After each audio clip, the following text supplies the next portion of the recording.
All right, guys, thanks so much for joining me today. I am so thankful for us to have Ramiz Fakhri. Did I say that right? Ramez, but Yeah, trust me, I don't Ramiz. know what my mom was thinking when she named me.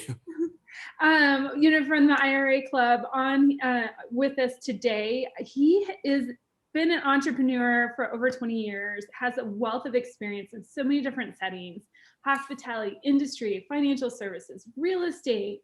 And he's the vice president of the IRA Club. And the IRA Club, we are so in tune with their mission, because their mission is to open doors and opportunities for educating, inspiring, and allowing investors to diversify their portfolios outside the norms, outside Wall Street. And so Ramez believes that offering a first-class customer experience, by doing so, he can actually help individuals take control of their environment. And one of our conversations, Ramez, you had this amazing quote. A wise man once said, "One who is not in control of his money is not in control of his destiny." And I think that just will strike so close to the hearts of our investors that are here today. So I want to turn it over to you, because you have, with the IRA Club, you guys have such amazing education and experience around helping people unlock their retirement accounts to invest in some of these, what we call quote unquote non-traditional assets. And Correct. so I'm just going to step back and turn it over to you. And guys, I'm sure you're going to have questions. If you will, please keep yourselves on mute, because we're going to have a very full house today.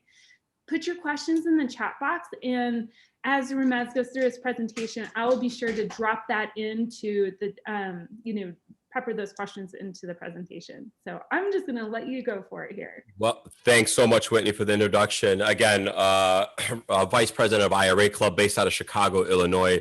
I am pretty sure you guys are going to have quite a few questions. Feel free, as Whitney said, write them down. But I will also be offering something very unique to the Goodegg team members, or the tribe that are all joining us, exclusive to, again, Goodegg Investments. I'm just going to take a second to share my screen, but I do believe, Whitney, I do need permission. Yeah, you got it. Got it. Thank you. There we are. Give me 1 second. And I'm just going to pop. Here we are. So I refer to the IRA itself as the greatest gift that the United States government ever gave us. It was established back in September 2nd, 1974. I also think it is the most underutilized tool, to be honest with you. And most people, for some reason or another, I don't understand why they don't utilize it more. And the funds are there and they're always available. Just people don't, I guess more than anything, people just don't understand the process. But before we jump on and learn about the process and learn about self-directed IRAs, what I ultimately want to do is talk about why they were created. And ultimately it was to address quite a few issues. And it started off with a lot of government programs back in 1935 during the Great Depression. So one of the things that most people don't understand is when you talk about the average American, and includes average retirement accounts, there's only $32,000. I'm talking about IRAs, 401ks, 403bs, TSPs, HSAs, on and on and on. But really, when the Treasury Department actually approached Congress, it was really to address pensions, not so much Medicare or Medicaid or Social Security. And as you could see, those numbers in 2021 are going to be staggering high. They're about 35% higher than 2019. You're talking about almost $2.5 trillion that the government's going to have to dish out. Now, to make matters even worse, 40% of millennials don't even have a retirement account, and 28% of people over the age of 55 don't even have one to begin with.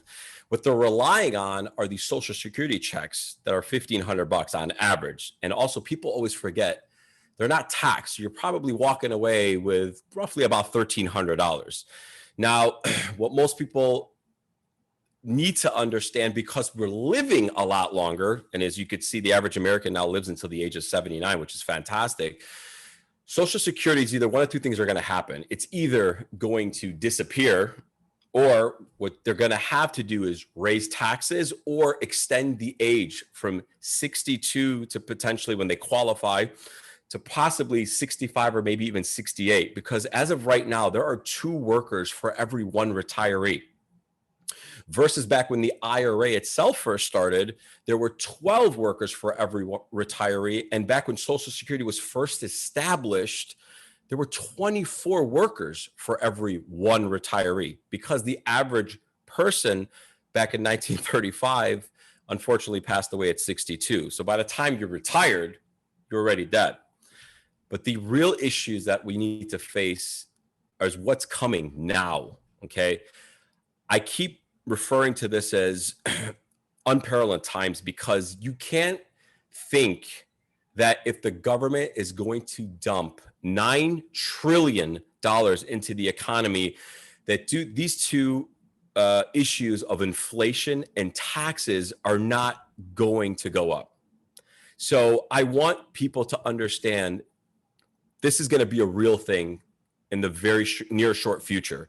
And these are the things that investors need to look out for, because inflation, and I'll get to that a little bit later, but they're talking about 4.2%. It sped up to 4.2% in the month of April in the last 12 years.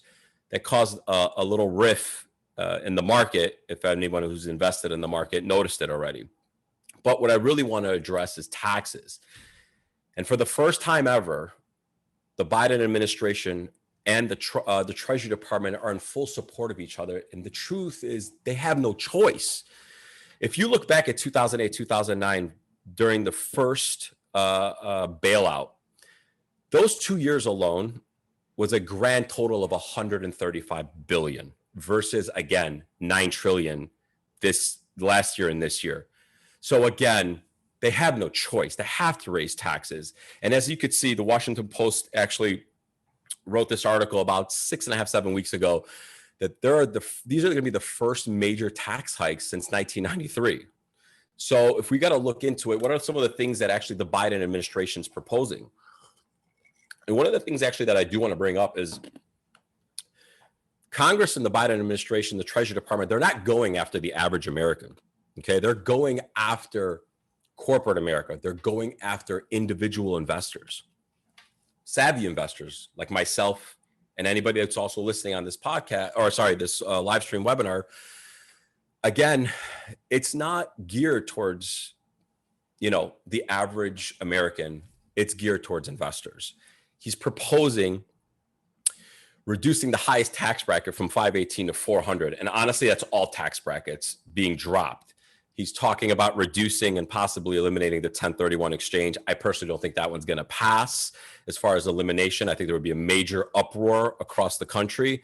There is a possibility to reduce the 100% tax break that you're going to get. But the one that we all heard about, I'm assuming, is the long-term capital gains tax. And for all of us that do not know this, currently it's at 20% if you hold off for the full year. But now, assuming whatever tax bracket you fall into, and say 24%, 22%, 32%, 35%, and assuming that goes up to 39%. So now all of a sudden, the ultra wealthy are being dinged for almost 40% of the long-term capital gains tax. But the real numbers I really want to look at are these numbers. He's talking about possibly having tax hikes up to 60.8%. And how are we coming up with this number? He's talking about increasing the maximum tax rate, which is currently at 37%, to 39.6%. He's talking about addressing Social Security, but he's taking it out on household incomes that are making over $400,000. Currently, we're at 6.2%. He's talking about doubling that to 12.4%. That is a significant jump. That is 100% actually jump. And then he's also talking about bringing back the investment income tax that was actually first established by the Obama administration. So Biden is talking about bringing that back to anybody who's making either or active and or passive income at 3.8%. And then the state income tax, I put 5%. And it varies. That's the national average. I live in the great state of, actually, one of the hardest tax hit states of Illinois. We're just under 7%. I understand some of you live in Florida or Texas where you guys don't pay a state income tax. That's great. But there are some investors on here that live in California that are paying a little over 13%. But I want you to really think about this.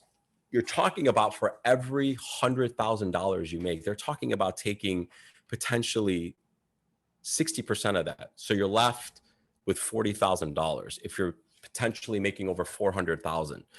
That is a staggering number because, and again, that's not because, please forgive me, it's because it has to happen, because you can't put that much money into the economy and think that taxes that have been for sale basically the last 20 years and not think that it's going to go up.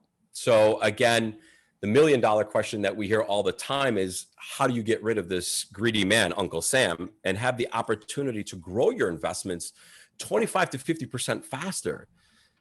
And the answer that we always say, in the most underutilized tool, we call it the self-directed IRA. We actually refer to it as the gift that keeps on giving. The reason why I'm using the traditional, the Roth, those are the two most common.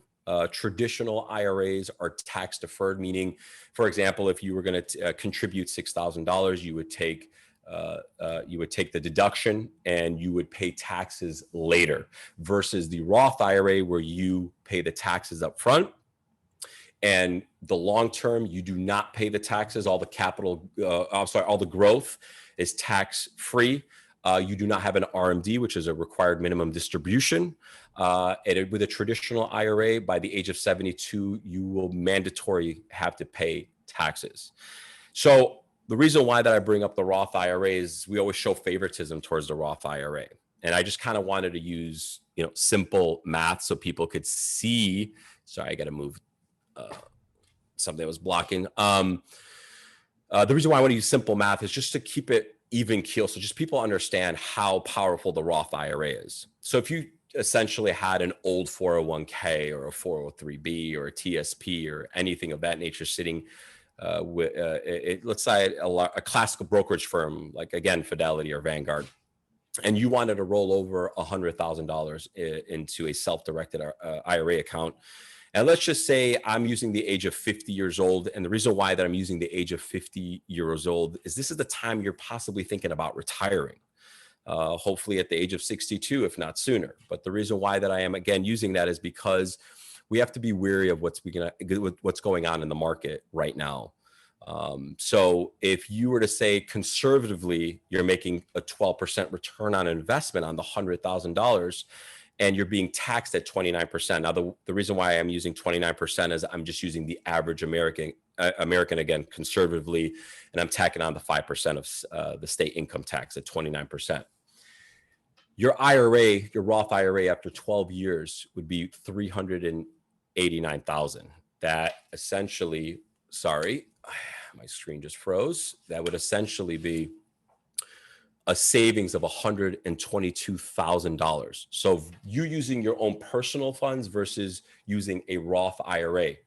Again, I mentioned, I'm not sure if I mentioned, but typically people that are in the 32% tax bracket or higher, they not only use their personal funds to invest this way, but they also use the retirement funds to basically take advantage of the tax savings, whether it is tax deferred or tax free.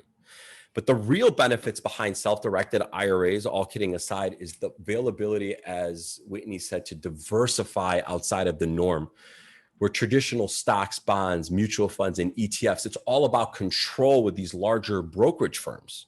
Okay, it gives you the availability to invest in what you know and understand best. That is honestly the only piece of advice that I would really give an investor when they're using self-directed IRAs. If you don't know anything about, for example, let's just say oil and gas, do not invest your IRA inside oil and gas. If you understand real estate, stick to real estate. So that's the only piece of advice that I would ever give, because at the IRA Club, that's the only downside is we are educators. We are here to give you options. We can never choose the investment for the investor. In fact, we always say it's important for you to get a hold of your CPA or your lawyer, or, if you are using a fiduciary, But the icing on the cake, or the cherry on the whipped cream, is the tax savings. Again, it is one of the most underutilized tools. And the problem, and the reason why that is because people just don't know about self-directed IRAs. Okay. In fact, 97% of Americans actually hold their retirement funds only in 3 places. Starting off with banks. They were the first to take advantage of the IRA account, and they used the only product they could really use from 1972 until now is actually CDs. I actually just looked this up yesterday. The average rate of return on a CD from Goldman Sachs, actually it's the best one that they offer, is 0.55%. So please, for the love of God, I'm not going to even address this, but do not use your retirement funds inside a bank CD, and even your personal funds. But the two that I really do want to concentrate on are insurance companies and the actual stock market. So with insurance companies, it's annuities. The one that they really target is the fixed income annuity. And it's typically, when it comes to insurance companies, marketing, they really target people between the ages of 45 and 65. In fact, they spend millions of dollars because the fixed income annuity has a rate of return of 5%. I kind of would hope that everybody listening to this can do much better than 5%. But I'm going to break down those numbers for you real quick. And the other thing that we want to look at is the stock market. And that's the majority of retirement accounts. They're sitting inside mutual funds. The average rate of return, I would say in the last 15 years is 6.65%. Again, I will show these charts and break down the numbers a little bit later. But for now, the fixed income annuity, as I was just explaining to you, the way that they always pitch it to you is there's really 2 things that they talk about. And for me, I always think about, does the good outweigh the bad? Are there more positives and negatives? And in my personal opinion, this is just me talking out loud. This is just me giving my input. Everybody's free and clear to do whatever they want, but I would like for everybody to do their research and look this up for yourselves also, by the way. But the average person that rolls over, let's say $100,000, is making $421, assuming that you want to retire at the age of 60. All right. Truth be told, they're using your money to make money.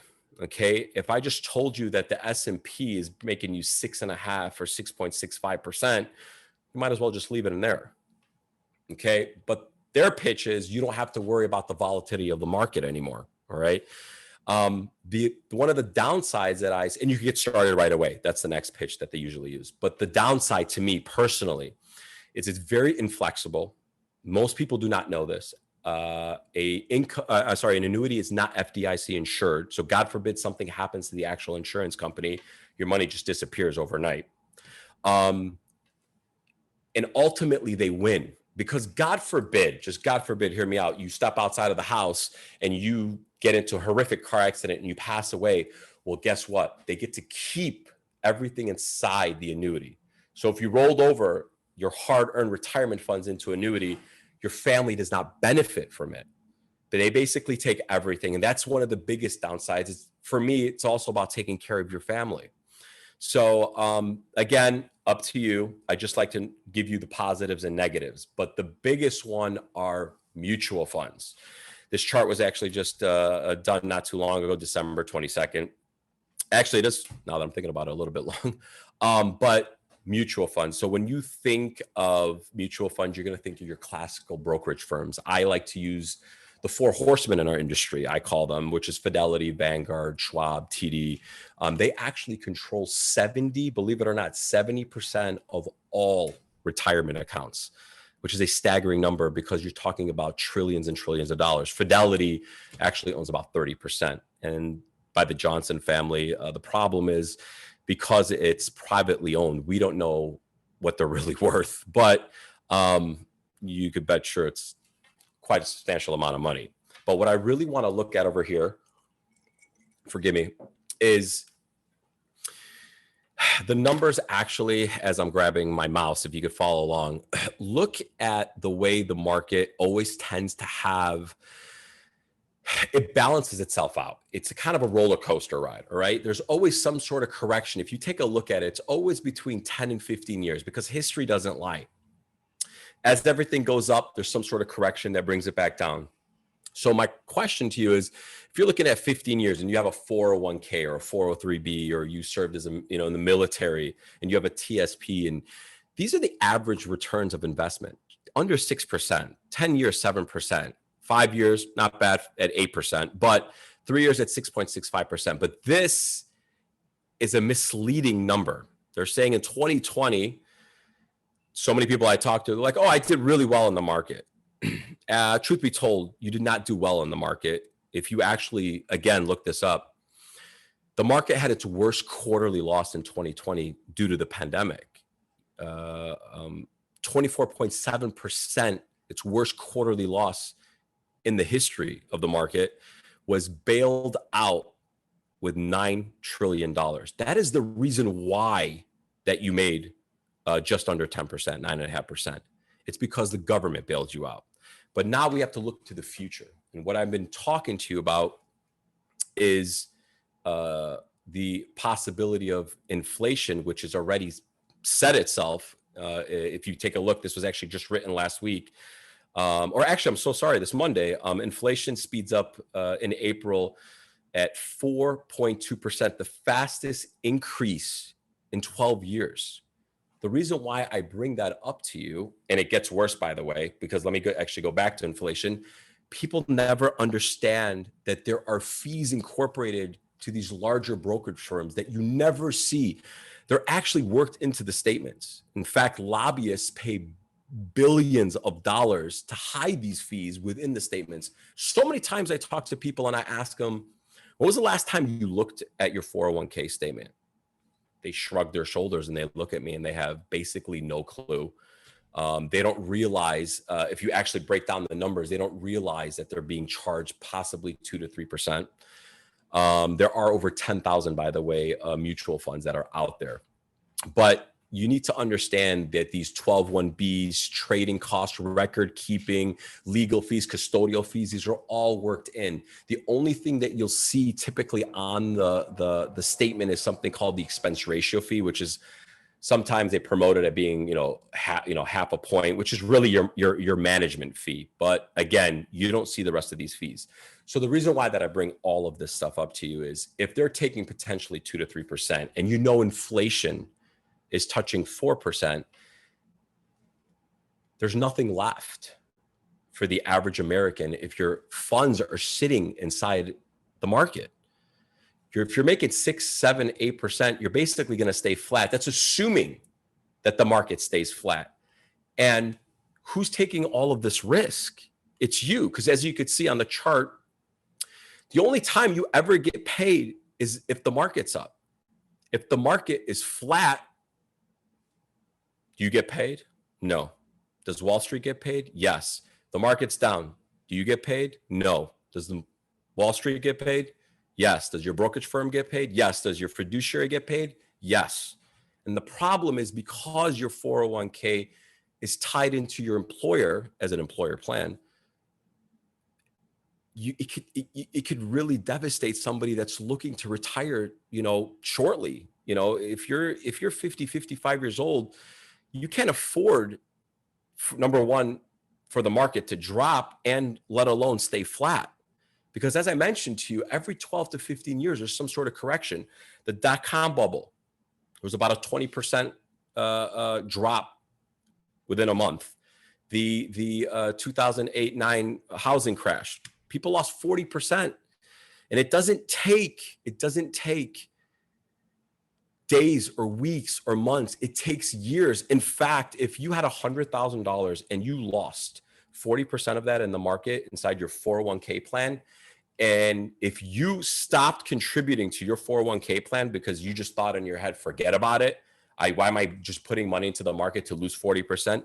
It took almost 11 years to recuperate those funds.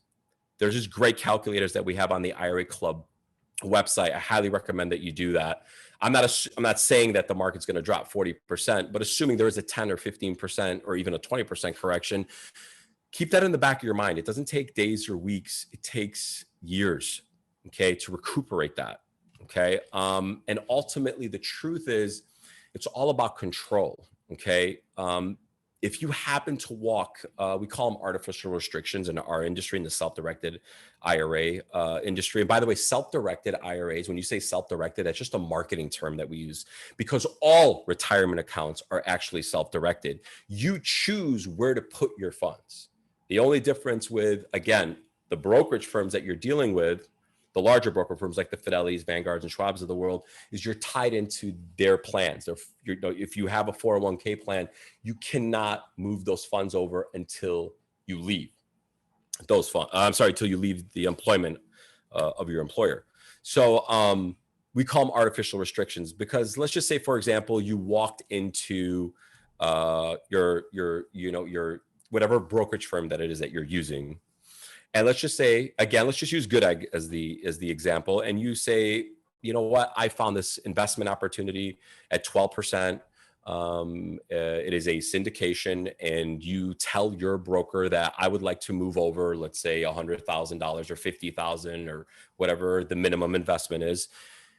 The broker's not going to tell you, oh yeah, no problem, here you go, because his job is to keep the money within the fund, within the brokerage firm, within the firm itself, because that's how he gets paid ultimately. So again, it's always about control. And that's what a self-directed IRA, that's the purpose of a self-directed IRA, is to give you back the control. So I always tell people, you have the perfect source of funds. Okay. Over 70% of Americans have access to trillions of untapped capital inside their retirement accounts. And why do I say it's over 70% right now? It's because of the pandemic. Okay. I'm just using the 401k and IRAs because that is the bulk of where the source of most of our wealth is in retirement accounts. Between the 401k and the IRAs, you're talking about 120 million accounts. There's $11 trillion in 401k funds, and there's 14 trillion in IRA funds. That number, 14 trillion, actually jumped just under a year and a half ago from, please forgive me, from 9.5 trillion to 14 trillion. And that's due to the pandemic, because as we all know, almost 50 million Americans lost their jobs or were furloughed. So that's the reason why a lot of funds transferred over to IRAs. So that's the good news, is there's funds available for you to use if you wish to use them to potentially grow your retirement accounts 25 to 50% faster, depending on obviously the amount that you invest and the time that you invest. And that's the other thing I actually want to talk about, is most people, the reason why that they don't look at IRA accounts, and this is me being honest, because they don't understand them. Because they've never heard of them, they tend to stay away from them. Okay. But that's what's so great about the IRA Club is, number one, education. Number two is customer service. We're not a call center. We literally walk you through this entire process. If you happen to open up an IRA account, but before I jump into that, about the offering a little bit later, to open up an IRA account that costs $195, by the way. And then after that, it is $175 annually until you make that first investment. It takes 8 minutes to open up an application, which we pre-fill everything out for you. The next steps would be to fund the IRA. You could do that with a contribution. So if you are under the age of 50, you could do up to $6,000 for the year. You could also do an IRA to IRA transfer, or you can do an old employer's rollover, like a 401k, an IRA, a 401k, a 403b, all the other retirement accounts I mentioned. And keep this in mind, you could roll over or transfer funds from account to account without triggering the 10% penalty or taxes of any kind. So you could do that as many times as you like. And then lastly, you want to invest. So now that you've opened and you've funded the account, it's time to do your due diligence and choose the investments. That's the only thing that we can't do on your behalf. We keep it IRS compliant. And that's what makes us so unique, is you have a main point of contact. We have a true system of checks and balances. It goes over to our investments team They make sure all the T's are crossed, all the I's are dotted. It gets sent off to our trust officer for final review, and then to our treasury department, where the funds are deployed to wherever they're supposed to go from our bank. This is the contact information if you guys want to learn a little bit more about self-directing. And I'm actually going to give you guys, again, this offer. Visit iraclub.org. The telephone number is 312-795-0988, or you could personally email me at ramez@iraclub.org. If you want to go into certain, everyone's goals and situations are a little bit different from the next. So if you ever want to sit down and talk to me about different options, feel free to do so. But what I wanted to offer is, and I'm sorry, give me 1 second. So if you happen to go to the IRA Club website, again, iraclub.org, and you were to hit on the Investors Kit. So the Investors Kit ultimately was created during the pandemic. We used to travel all over the United States. We got on over 400 different live stream webinars that we've actually spoken to. But obviously because of the pandemic, everything was put on a halt. So the Investors Kit was created basically to walk you through the entire process. As I mentioned, the value originally, that the time and effort and the videos that we put together, it's valued at $995. We're giving it at $195, which is the same value of an IRA account. So what ultimately it is a video series that walks you through the entire process. What is a self-directed IRA? You could learn about Roth IRAs, backdoor Roths, Roth conversions. You could learn how to partner IRAs to make larger contributions, the importance of naming a beneficiary, things that you could do with your IRA, prohibited transactions, on and on and on. But the best thing about it is, because we want to practice what we preach, is it also includes a free IRA account in your first year. Dennis's latest book just came out about 3 months ago, Money Making Ideas that you could do during the Biden administration. Again, what we're ultimately trying to do is educate you first to take calculated risks on things that you are looking to do outside of traditional ways of investing. Now, this offer that we're giving, whether you go on top and bottom, if you did want to purchase the kit, which includes the free IRA account, if you put in the promo code of Goodegg, all in caps, okay, we're going to give it to you for $25. And you could thank Whitney and her team for doing this. They are helping collaborate. And I hope all of this was educational. And if you have any questions at this time, I'm pretty sure you do, please feel free to jump in. All right, there we go. Yeah, thanks, Whitney. Yeah, absolutely. Thank you. That is just such a base primer of how to get the IRA, or why to set up a self-directed IRA, and how to get your funds in there. What you can do after that will just blow your mind. Absolutely. Blow your mind. Absolutely. So I know you guys have tons of questions. Go to the chat box. And what Ramez went over today is applicable to, the self-directing IRA environment in general. What sets IRA Club apart so differently is their dedicated service, white glove service, and how much they spend on education. And, if you guys have been with Goodegg with any amount of time, that is what we're all about. We want our investors to be highly educated on what they're going into, eyes wide open. So thank you for that. Guys, jump in the chat box, drop in your questions. I had one came in privately. Yeah, please. Because a lot of our people that are here are interested in investing in real estate. And we do get quite a few people investing with their IRA accounts. And I know when I'm on a phone with an investor and they tell me, hey, I'm going to invest with my IRA. And I say, hey, have you talked to your CPA about you at UDFI? Can you touch on that a little bit? Because I want to make sure, again, eyes wide open, people understand what that is. And I know you have a solution to that. Yeah. All right. So we're referring to, I'm sorry, and you were referring to the unrelated business income tax, correct? Yes. So the UDFI triggers the UBIT. And because we use leverage on our properties, that's something really to take a look at. Yeah. So I get that question. Oh my God, we get that question often. Can I leverage against an IRA? And the reason why I'm saying this to you is because I will tell you right now, 99.5% 5% or even higher than that. Banks in the United States do not like to leverage against an IRA. And the reason why that is, and I think I just went a little bit off subject, but I'm gonna go back to UBIT real quickly. And the reason why that is because number one, it has to be a non-recourse loan. They know because the IRA is a separate identity from who you are. So remember, the IRA is a trust. So God forbid something happens to you, that person cannot sue you or go after the funds inside the IRA, or essentially the bank cannot go after the funds within the IRA. The only thing that they could do is take the asset, hence why a non-recourse loan. Now, the reason why that I bring up lending related to the UBIT side of it is because you cannot treat your IRA as a business.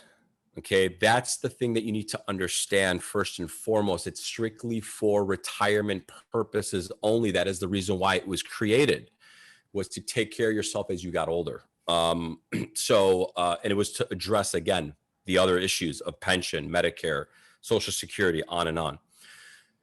But again, what I'm trying to refer back to is and let me give you an example of UBIT.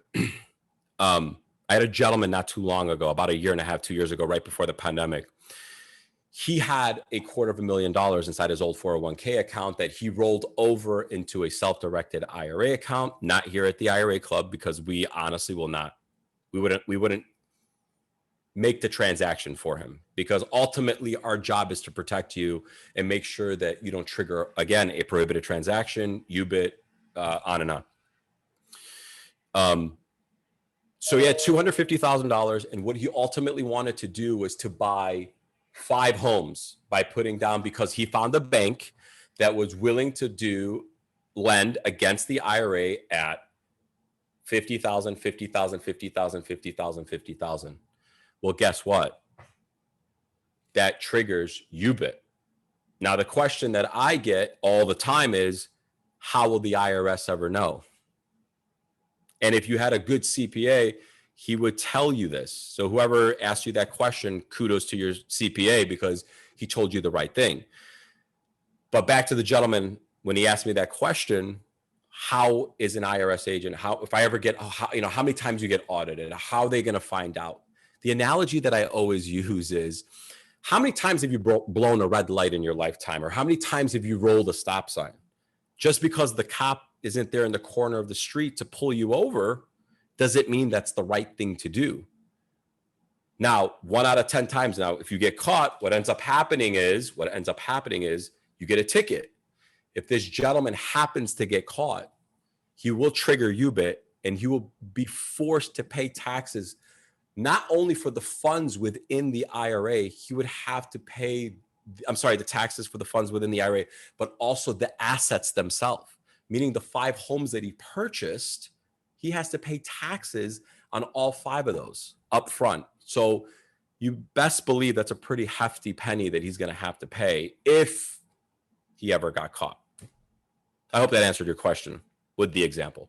No, definitely. Yeah. So it's definitely something that you guys want to, if you're going to invest through self-directed Roth, self-directed traditional IRA, you want to make sure that you're having these conversations with your CPA to understand what that you're setting aside those funds to pay for the UBIT tax, because it is very real, and you can still make money on the deal, but there might be a different way to leverage those funds. We've had, you and I have had a couple conversations about QRPs. And is that something that the IRA Club works with? So yeah, okay. So QRP, qualified business, qualified pension, which, so here's the thing that I get this question, by the way, answered and asked quite often. The thing with QRPs is you are in charge of the account yourself. And it's so funny that you asked that question, because I just so happened to bring the book for the rules and regulations for QRPs. Okay. It's about 300 some odd pages long. So when it comes to QRPs, you are responsible for everything inside of this rule book. okay, versus 8 pages, an IRA. This is the difference when it comes to QRPs and IRAs, is it just ultimately it's up to you. Do you want to be the bookkeeper? Do you want to make sure that you're following all the rules and regulations for the IRS for $175 versus us doing it for you at $8? So it's just, do you want to be the bookkeeper? There's no right or wrong answer. The one other thing that people hear or they're discouraged about self-directed IRAs is how long does it take for the funds to get deployed? That's another big issue that we get quite often. The average time here at the IRA Club, as long as all the documentations are given in a properly with the investment directions form, 24 to 48 hours. That's how fast we operate when it comes to deploying funds.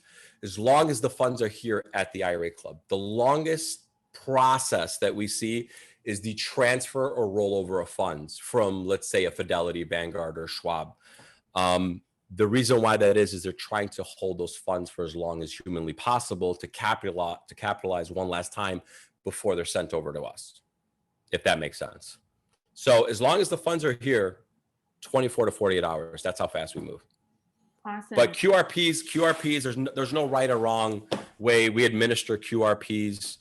It's just ultimately up to you. Do you want to be the account keeper? Do you want to make sure everything's IRS compliant? We had a comment come in. I have a QRP and I manage myself, and I'm also a CFP. Wouldn't recommend that for others unless you got a flavor for that. So I have a QRP too. It definitely takes a little bit of legwork, but this is an asset that I'm fully embraced in and fully understand. So I'm not a financial advisor, not a legal advisor, not a tax advisor. QRPs, I think, have their time and place, but you have to think about it. I think the person that would go for a QRP would be more generally has a business, that they're trying to take advantage of. The only time that I tell people that they should have access to the retirement accounts, better yet, it all depends on what you do. Like, for example, if you are, if you're a general contractor and you are looking to do fix and flips where you need access to those funds all the time, then yeah, I completely understand why you would need that. If you are at an auction and you needed those funds ASAP, if you're doing tax liens, yes, I understand why you would need a QRP. But outside of really those general things, investments, I wouldn't look into taking that risk. Ultimately, it's like I said, it's $175 for the year, and we're actually giving you the first year for free anyways. There's no harm, no foul. Like, if you don't like our service or you could just roll those funds out anywhere you want, penalty free, tax free, and you don't have to worry about it. Mm-hmm. Well, what are some other general questions, that somebody who's studying, new to self-directed investing, what do they have that they generally ask you that would keep somebody from opening an account?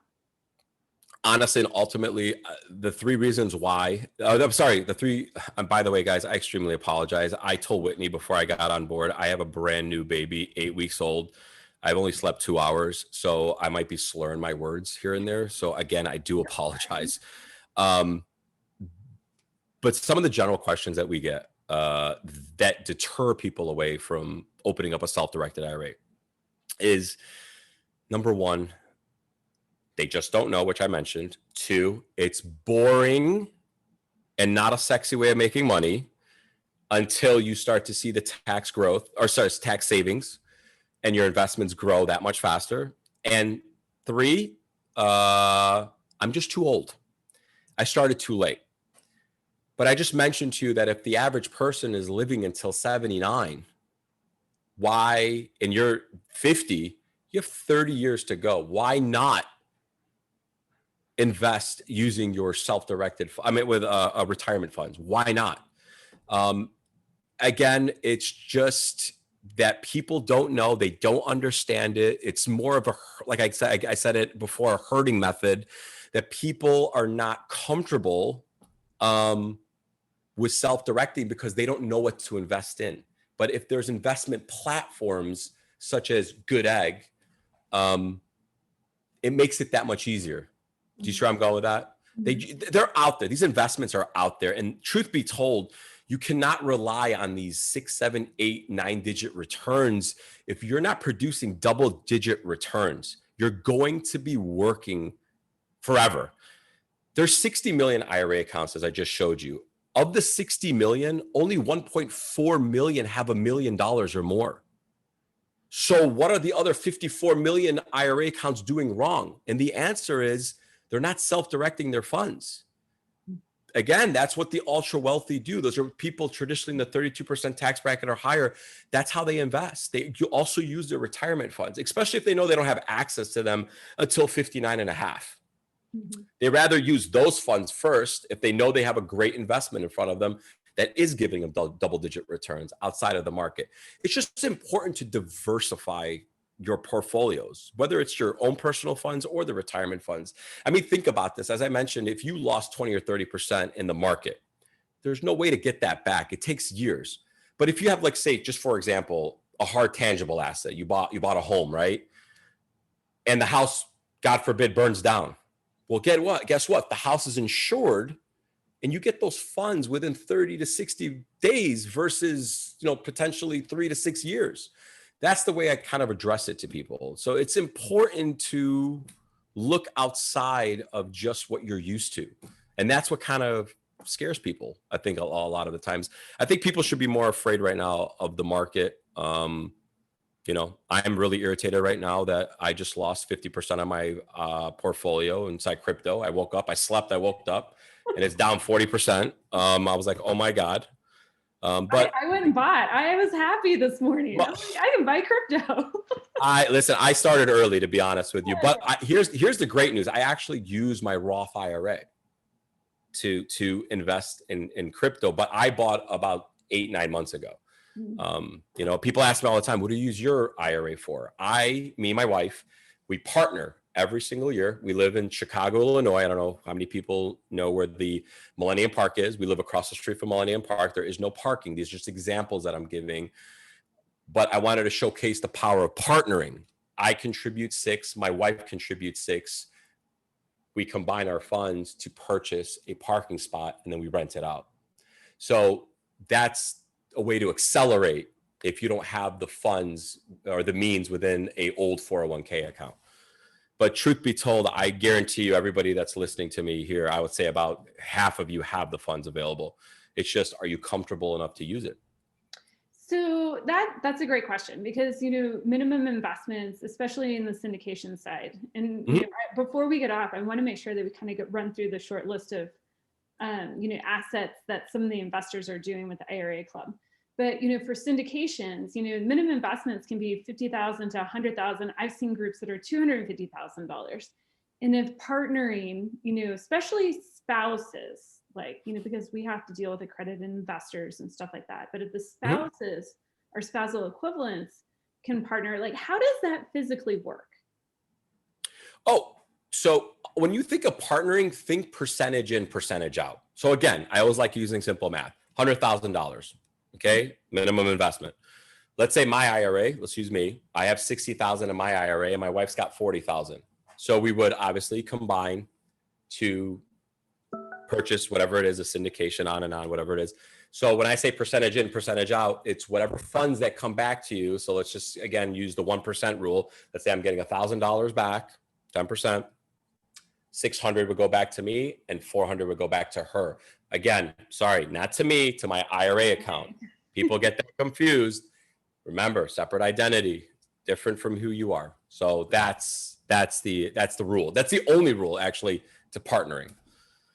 And you could use your own personal funds, by the way, Whitney. I should mention that. You could actually use your own personal funds. So let's say if you have, again, I have 60,000 in my IRA and my personal bank account's got 40,000.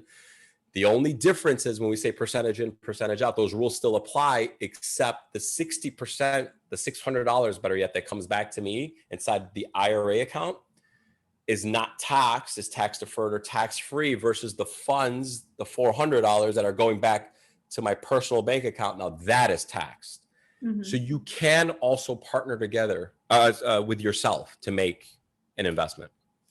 So how does that, and you know, we won't get into depreciation and how that cannot help offset taxes right now, but how does that work from the PPM execution standpoint? So do you require 2 separate PPMs? Exactly. Exactly. You would need to create 2 separate doc cases and paperwork. So obviously, because they're remember, 2 different identities, 2 different people. So that means double the paperwork. That's something that the IRA Club does on your behalf. Remember, we fill out all the paperwork for you. Your job is to only find the investment. That's it. Find the investment. We'll take it from there. You have your own personal IRA Club specialist. We have a team of 15 people here that walk you through this entire process. We really, really do a good job of streamlining it and making it easy for you. So it's not complicated. Awesome. Awesome. So we've touched on, you can do real estate. I know I've done notes with mine. We've touched, you do cryptocurrencies. What other things? Everything under the sun. I'm everything and anything that you want. I will give you the best story ever. I met this kid 5 years ago. His name was Jack. I'll never forget him. When I first met him, it was about, I don't know, he was 24, 25. He had about $38,000 in an old 401k plan, okay, that he rolled over to a self-directed IRA account once he heard Dennis Blitz, president of our company, speak.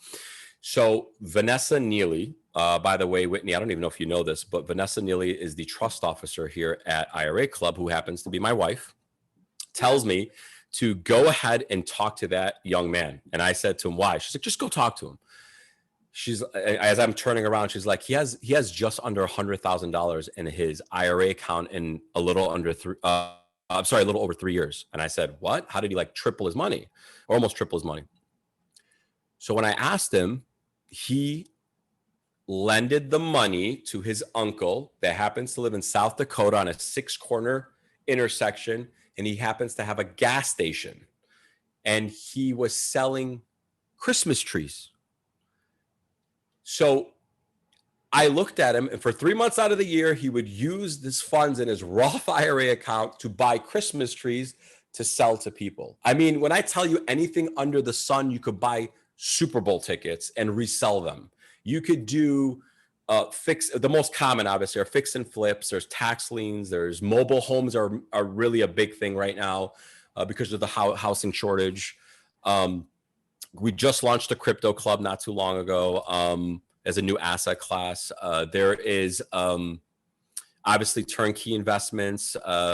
Mineral rights are a little bit of a big thing right now down south in Texas. Oil and gas, as I mentioned. Life settlements, believe it or not, had one of the biggest payouts, unfortunately, as much as I hate to say this, because of the pandemic. COVID really targeted people, elderly people over the ages of 55 and 60. So, you know, who knew that to buy life settlements 2 years ago and COVID hit, and there was those kind of payouts. But like, I guess timing is everything. Again, it's anything and everything you could think of outside of stocks, bonds, mutual funds, and ETFs. Now, are there any assets that I know we just said that you can do anything under the sun. Is it true that you can't buy wine, art? Oh my God, I'm sorry. I know, I would probably drink my retirement if I did that. Sorry. You know what? You should be up here talking collectibles. So when you think of collectibles, to her point, this is coming, actually, believe it or not, Whitney, I don't know if you also know this about me. I'm a somm. I actually own four wine bars in the city of Chicago. So aged wines, that expensive bottle of scotch that you think is a rare commodity, rugs, antique cars. You cannot buy certain types of precious metals. So anything outside of like, so you can't use your IRA to buy gems, only gold, silver, your traditional precious metals. And art, you cannot use your IRA to buy art because, the value is in the eye of the beholder. So like I could like look at my little daughter who, you know, did a stick figure and I'll pay $1 million for it. So again, the IRS was just like, no, we can't do that, because that was a way actually back then. And it was stopped actually in 1982 because that was a loophole that people were doing to avoid taxes. So the IRS cut that back in 82. Oh, wow. Yeah. History. I did not know that. Yeah. Well, guys, thank you so much for joining us today. We're almost at time, and we have time for probably one more quick question. If you got one, jump over in the chat box. I have recorded this. I will be posting the recording and sending that out, and also it'll be posted on YouTube. Ramez, thank you so much for your time. It's a pleasure. I hope this was educational for everybody. If you guys have any questions, I highly recommend it. Take advantage of the kit, the investors kit. It's $25. It comes with a free IRA account, or just give me a call. So and I can answer your questions privately. Like I understand everyone's situation is different from the next. So yeah, and we'll actually be doing another webinar in June. And that'll be, I'm so excited to do that, just to kind of give the IRA club members a little bit of how to get started in syndication and fund investing. Yes. Awesome. And actually will be hosted by Kasha Matrick, our senior client relations manager. Awesome. Well, guys, thank you so much. And we will see you guys here next week. Thank you so much, Whitney. All right. Have a great day, guys. Take care.